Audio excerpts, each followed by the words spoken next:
ပထမကြိမ်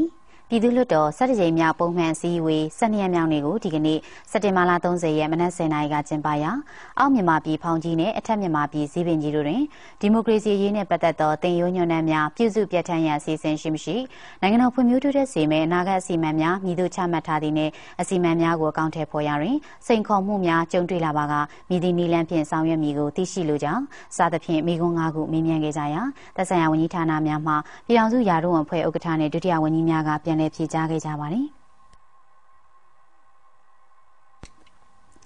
ဆက်လက်ပြီးပြည်ထောင်စုမြန်မာနိုင်ငံတော်နဲ့လိုက်လျောညီထွေမှုရှိမဲ့ရွေးကောက်ပွဲစနစ်ပေါ်ပေါက်လာစေရန်လေးလာသုံးသက်ရေးကော်မရှင်၏လေးလာသုံးသက်ချက်အစီရင်ခံစာနဲ့ဆက်လင်းပြီးလွှတ်တော်သို့ရှင်းလင်းတင်ပြခြင်းပြည်သူ့လွှတ်တော်တရားဥပဒေစိုးမိုးရေးနဲ့တည်ငြိမ်အေးချမ်းရေးကော်မတီရဲ့အစီရင်ခံစာကိုလွှတ်တော်ကိုယ်စားလှယ်9ဦးကဆွေးနွေးခြင်းတို့ဆောင်ရွက်ခဲ့ကြပါတယ်ရှင်။